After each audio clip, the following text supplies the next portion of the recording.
Charlie remembered one thing and hurriedly said, "By the way, my wife, I will come back this time and take a rest for a day or two, so I have to go to Japan as soon as possible. I told you last time. There are also customers who have been urging me to go there." Claire nodded and asked him, "How long will it take?" "It's more than half a month before the Chinese New Year.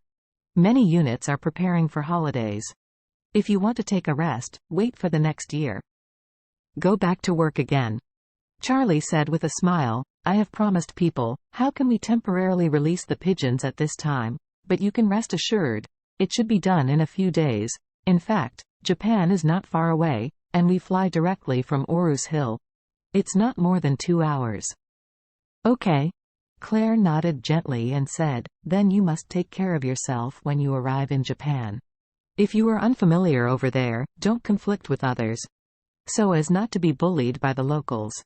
"Okay," Charlie said with a smile. "You still don't know what your own husband's current ability is." "I will definitely not let people bully me," Claire confessed to him. At a glance, he said, "I know you can fight, but you still have to make money with peace after all." Charlie nodded. "Don't worry, my wife, I will pay attention." Back to Thompson. As soon as the car entered the villa yard, Elaine, who had removed the plaster, ran out with joy. She knew that Claire had gone to the airport to meet Charlie, so she had been waiting for Charlie to return. The reason why she looked forward to Charlie's return was mainly that Charlie had promised her that he would bring her a gift when he came back from Eastcliff. After Charlie gave her a set of hundreds of thousands of caviar skincare products last time, she has already valued him as a lavish son-in-law. Her guess, Charlie will definitely prepare valuable gifts for her this time. She can't wait any longer. Seeing Charlie stepping out of the car, Elaine hurriedly greeted him with a smile, and said cheerfully, "Oh my good son-in-law, you can count as coming back. Mom wants to die for you these days." Charlie felt a little uncomfortable with Elaine's flattering attitude. Although Elaine had already changed a lot before, it was the first time to say such nasty words. At this time, Elaine continued, "You don't know, Mom is worried about you these days. You have never been far away.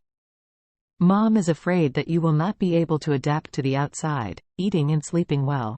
This has always been a thought in my heart." Charlie nodded and smiled. "Mom, thank you for your concern. I have had a good time these past few days." That's good, that's good." Elaine breathed a sigh of relief. So she hurried to look in the car secretly. Because Charlie came back by car, it was impossible to take the gifts with him, so she looked in the car to see if there were any gifts ready. At this time, the old master Jacob also walked out, holding a string of unremarkable red sandalwood beads in his hand, and said with a smile, "Oh, Charlie, you are back. How have things been done in Eastcliff these days?" "How was it?" Charlie smiled slightly. "Dad, things are going well for me." Jacob nodded. "It's going to go well." Elaine caught a glimpse of some gift boxes in the back seat of the car, but the car windows were covered with a film.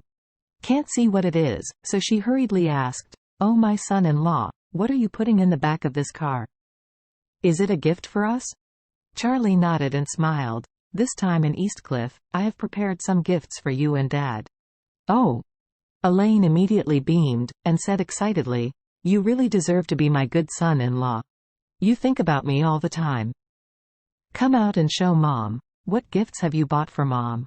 Seeing Elaine's eager look, Charlie smiled lightly, opened the rear door and took out a bunch of Hermes gift boxes from inside. When Elaine saw so many Hermes, the whole person's eyes suddenly widened, and even gleamed twice. She couldn't help but exclaimed in excitement, "My God, it's Hermes! Hermes bag is too expensive. Charlie may not really be willing to buy it for me, but even a Hermes scarf would cost tens of thousands."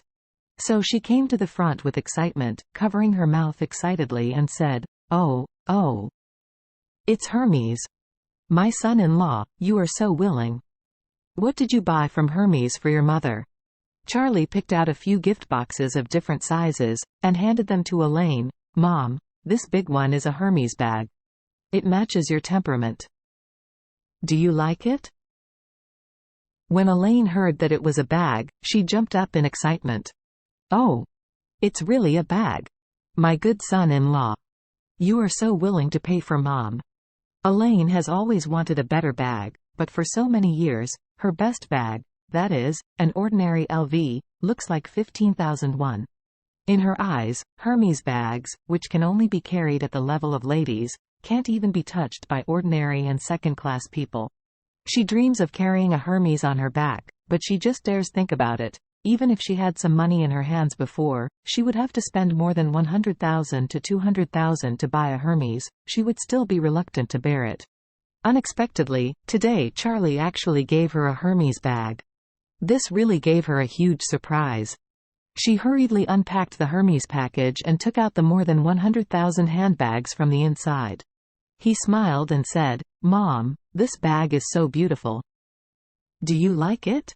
After finishing speaking, he looked at Charlie and said with a flattering smile, "Oh, my son-in-law, you are so willing. You bought such an expensive bag for Mom." Charlie smiled slightly. "You like it?" I like it so much." Elaine excitedly held it in her arms, and sighed, "I was really blind before, and I didn't see that my good son-in-law has such great potential." "Good son-in-law, what happened before son? Don't take it to heart." Charlie nodded lightly. He knows that such a world-class shrew like Elaine could be bought with only a little profit, and he has already put her in order.